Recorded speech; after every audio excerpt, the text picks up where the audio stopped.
Hello and welcome back. This is MC1 Gamer.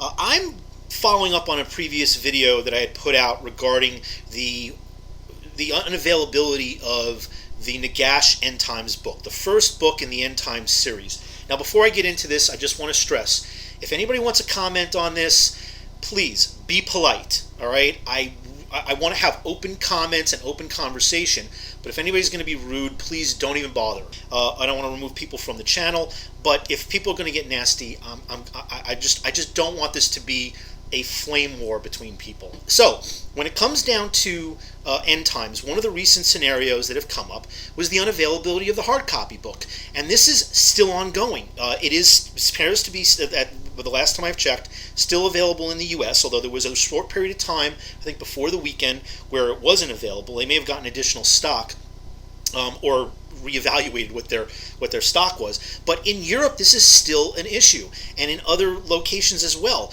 where many of the stores in those regions, you cannot get the hard copy Nagash book. And that's a big deal.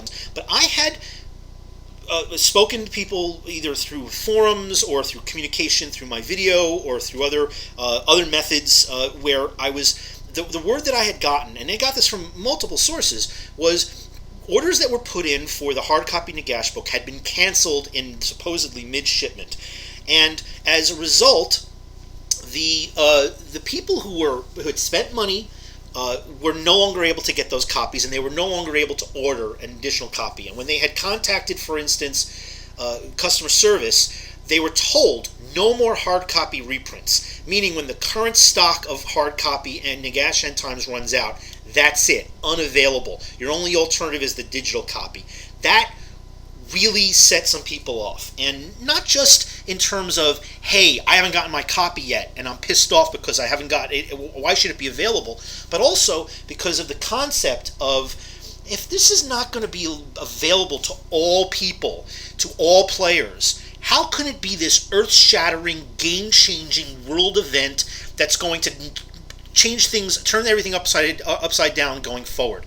If it's just this limited run where only certain people are going to get it, then what that must mean is, it must mean that it's not as big of a deal. It's just a Storm of Chaos type event, and that relegates it to just a limited campaign scenario situation, which there is a good argument for that. And I don't happen to agree with that, and I think that there's more to come that's going to support the fact that that's not the case, that this is going to be a big deal for the game going forward. But we don't know, and so that lends to a lot of speculation and a lot of debate.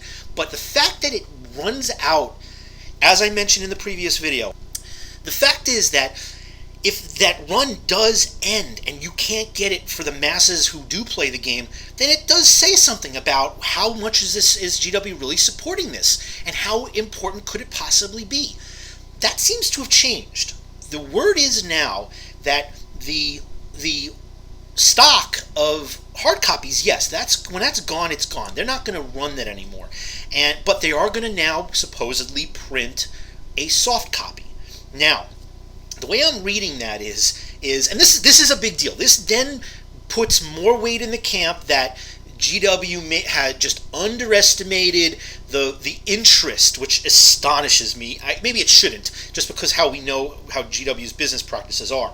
That they didn't make a run that would allow all the available customer base to get access to this.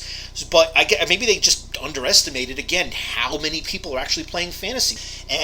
But when it comes down to End Times Nagash, so okay, they screwed up the inventory. They screwed up the concept of how much they should run. Fine.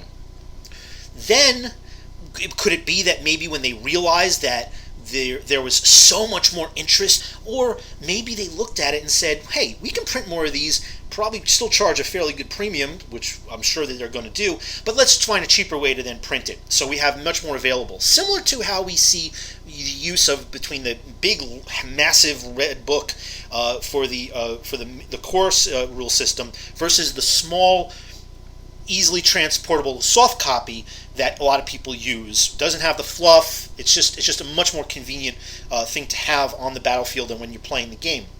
So maybe that's what they're going to come out with, and that intrigues me, because I got to tell you, the books are huge. They're nice to have at home. They're nice to read the fluff.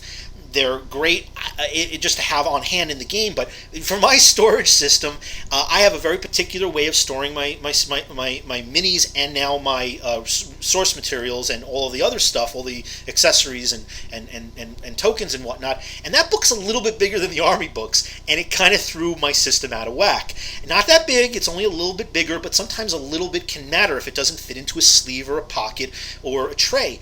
And I wouldn't mind having just the core rules with a smaller book that I could just slip in there much more easily than the big hard copy that I have. So I'm not unhappy about that as a fact, and I'm thrilled that if they're doing this, that it does lend more credibility to End Times. And this is how I see it. They had the production run, they had the misinterpretation of the interest, now they're making up for it by going and finding another print option.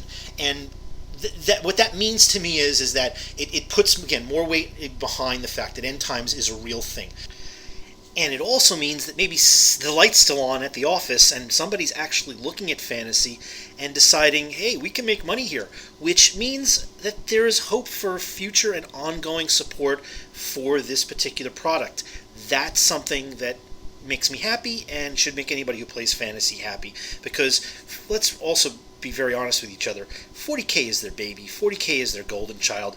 Fantasy has been neglected in a lot of ways. It's great to see End Times now. It's great to see new products and new models, and we would love to see a new rule system and some of the Army books filled out. But anything that points to the fact that somebody in the offices at GW is saying, hey, we can make money on this, means that they're going to continue to support the brand. Somebody out there is saying is looking to continue to support it creatively and with product to try and keep that game going. And with all of us who have multiple armies and painting and spending all the time and effort over the course of time to involve with this particular hobby, that should be a good sign. We're only going to find out when we see more releases and see whether or not this could be a reboot of Games Workshop's fantasy system, or just these effects, these rules, the system and the game world story is included either in total or in some adjusted fashion in a new ninth that will come out sometime next year.